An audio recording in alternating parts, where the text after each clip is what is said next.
વિનોદભાઈના માતાશ્રી હોસ્પિટલમાં એડમિટ હતા અને આજે એ એના જીવનના છેલ્લા શ્વાસ લઈ રહ્યા હતા. એની માતાની ઉંમર 75 વર્ષની આસપાસ હતી અને અંતે સમયે એણે વિનોદભાઈને એવું કહ્યું હતું કે બેટા, મેં મારી ભજનની ડાયરીમાં એક ચિઠ્ઠી મૂકેલી છે, એટલે મારું 12મું પતી જાય ત્યારબાદ એ ચિઠ્ઠી શાંતિથી વાંચી લેજો, કેમ કે મારે એક વાત જે તમને કહેવી હતી એ હું અત્યાર સુધી ક્યારેય તને કહી શકી નથી. એ બધી જ વાતો મેં ચિઠ્ઠીમાં છે. આટલું બોલતા બોલતા જ વિનોદભાઈના માતાશ્રીનું મૃત્યુ પામ્યા. એટલે વિનોદભાઈ ખૂબ રડવા લાગ્યા, કેમ કે એણે એના મમ્મી સાથે ઘણી બધી વાતો લગાવતો, એટલે એણે એના મમ્મીના મૃત્યુનો ખૂબ આઘાત લાગ્યો.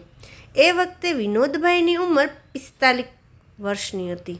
એ એના મમ્મીને એક નાના બાળક જેવો જ પ્રેમ કરતા હતા. હવે માતાનું 12મું પૂરું થઈ ગયું અને એની બધી જ વિધિ પૂરી થઈ ગઈ. ત્યારબાદ બધા જ મહેમાનો પોતપોતાના ઘેરે જતા રહ્યા. એટલે વિનોદભાઈએ એના મમ્મીએ કરેલી વાત યાદ આવી અને એને રાત્રે એના મમ્મીના ભજનની ડાયરી લીધી. એમાં મૂકેલી ચિઠ્ઠી કાઢી તો ચિઠ્ઠી ઉપર એવું લખ્યું હતું કે વિનોદ, તું તારી પત્ની અને સંતાનો સાથે બેસીને આ ચિઠ્ઠી વાંચજે. પત્ર જોઈને એવું લાગતું હતું કે આ પત્ર ઘણા વર્ષો પહેલાં લખાયેલો હશે. કાગળ એકદમ જૂનો થઈ ગયો હતો. હવે વિનોદભાઈએ એની પત્ની અને બાળકોને એક રૂમમાં ભેગા કર્યા અને એના મમ્મીની છેલ્લી ઈચ્છા જણાવી અને એની પત્નીએ એવું કહ્યું કે તું આ પત્ર વાંચવાની શરૂઆત કર. ત્યારબાદ એના પત્નીએ પત્ર વાંચવાનું શરૂ કર્યું. એમાં લખ્યું હતું કે વિનોદ, આ પત્ર એટલા માટે લખું છું કેમ કે તારા પિતાજીએ મને જીવતા જીવ તને કોઈ પણ કહેવાની ના પાડી હતી. એટલે જ્યારે હું મૃત્યુ પામું એટલે તને કાંઈ જણાવવા માગું છું. આજે જ્યારે હું લખું છું ત્યારે તારા પિતાજીનું મૃત્યુ થયું અને 1 મહિનો થઈ ગયો છે. તારા અને તારા પિતાજીના સંબંધો ક્યારેય પણ સારા નથી રહ્યા, કેમ કે બાળપણથી યુવાની સુધી તારે તારા પિતાજી સાથે હંમેશા મતભેદ જ રહ્યો છે અને ત્યારબાદ મનભેદ થઈ ગયો.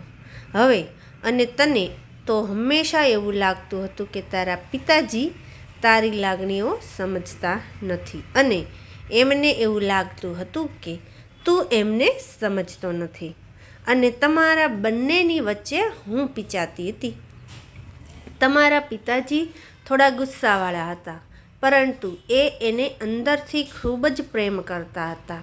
એ એમની લાગણી ક્યારેય જાહેરમાં નહોતા કહેતા, પરંતુ તેઓ તને અને તારી બહેનોને ખૂબ જ પ્રેમ કરતા હતા. પરંતુ તને મારી માયા વધારે હતી, એટલે જ્યારે પણ તારે પૈસા અથવા કોઈ પણ વસ્તુની જરૂર ત્યારે તેઓ મારા થકી તારી જરૂરિયાતો પૂરી કરતા.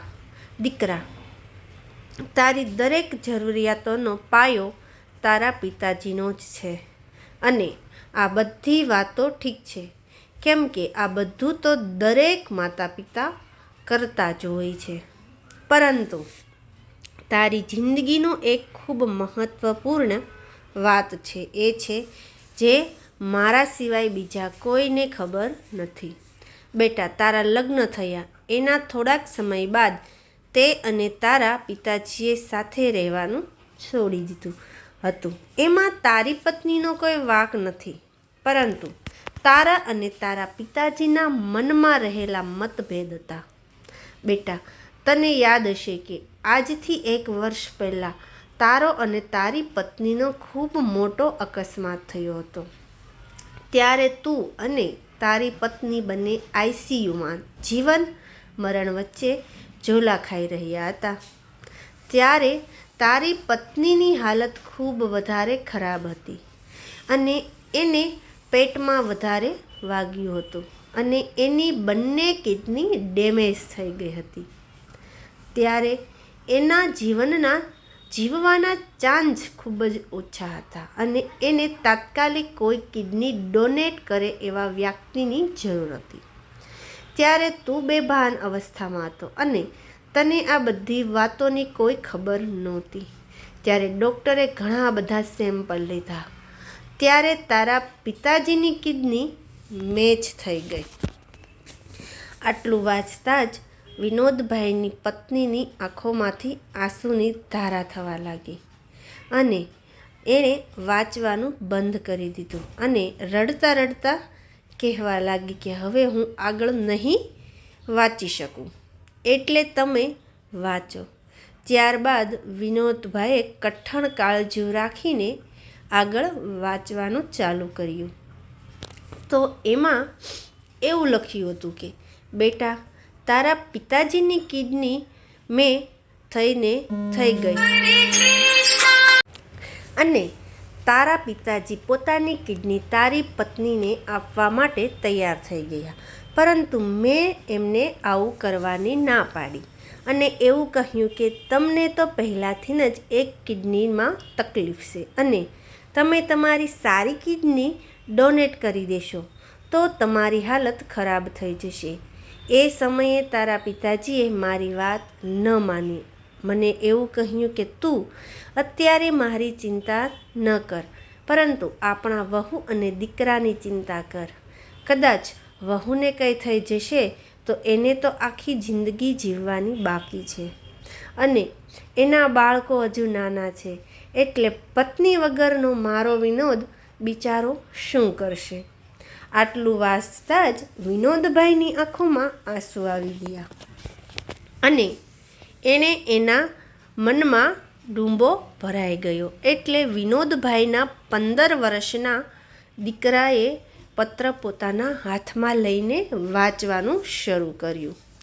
તો આગળ એવું લખ્યું હતું કે તમે તો ખબર છે મારો વિનોદ કેટલો બધો પ્રેમ કરું છું, તો પછી એ પ્રેમ ખાતર પણ મારે એની પત્નીને કોઈ પણ ભોગે બચાવવી જ પડશે. મારે એને વિનોદને ક્યારેય પણ બન્યું નથી, પરંતુ એનો મતલબ એવો તો નથી કે હું એક પિતા હોવાનું કર્તવ્ય ભૂલી જાઉં અને આ વાત માટે મારે મારા દીકરા પાસેથી કોઈ પ્રકારની સહાનુભૂતિ હોતી નથી જોઈતી. મારે દીકરો ખૂબ મજબૂત છે, એટલે તું આજે મને એક વચન આપ કે મારા અથવા તારા મૃત્યુ સુધી વિનોદને આ વાતની ખબર ન પડવી જોઈએ, કેમ કે મારે મારા દીકરાને મારા એહસાનના ભાર નીચે નથી રાખવો અને આપણે તો માતા પિતા છીએ, એટલે આપણે આપણા સંતાનો માટે અહેસાસ જણાવ્યા વગર કંઈક ને કંઈક કરવું જોઈએ. દીકરા, ત્યારે તારા પિતાજીએ મારી વાત ન માની અને તારી પત્નીને પોતાની કિડની આપી દીધી. આ વાતની ડૉક્ટર અને મારા સિવાય કોઈને ખબર ન હતી પડવા દીધી. એમની કિડની ડોનેટ થયા બાદ તારા પિતાજીની તબિયત બગડવા લાગી અને થોડા દિવસોમાં એમનું મૃત્યુ થયું. પરંતુ એ સમયે તું તારા પિતાજીની ખબર કાઢવા પણ ઘેરે ન આવ્યો અને તને તો એટલી પણ ખબર નહોતી કે તારા પિતાજીનું મૃત્યુ એમની કિડની ફેલ થવાથી થયું છે. પરંતુ બેટા, મને આ કોઈ પણ વાતનો અફસોસ નથી, પરંતુ હું એક વાત સહન નથી કરી શકતી કે તું તારા પિતાજીની જીવનભર નિંદા કરતો રહે અને એમને એક દીકરાનો પ્રેમ ન આપી શક્યો. દીકરા, મને જીવનભર એ વાતનો અફસોસ રહી ગયો અને એટલે જ આજે આ પત્ર લખીને તારા માટે મૂક્યો છે અને જ્યારે તું આ પત્ર વાંચતો હોઈશ ત્યારે મેં પણ આ દુનિયા છોડી દીધી હશે. દીકરા, તારા પિતાજી તને ખૂબ પ્રેમ કરતા હતા, એટલે જ મારે તને કહેવું હતું અને દરેક માતા પિતા પોતાના સંતાનોને પ્રેમ કરતા જ હોય છે. કદાચ ક્યારેક કોઈ વાતનો વિરોધ થાય અથવા મતભેદ થાય, એમાં માતા પિતાનો પ્રેમ ઓછો નથી થતો. બેટા, તારા પિતાજી મને હંમેશા એવું કહેતા કે પિતાના પ્રેમને સમજવા માટે પિતા બનવું પડે. તારો વિનોદ પિતા બનશે ત્યારે મારા પ્રેમને પણ સમજી જશે. બેટા, તું અને તારા પરિવાર હંમેશા સુખી રહો, એવી જ મારી અને તારા પિતાજીની ભગવાન પાસે પ્રાર્થના છે.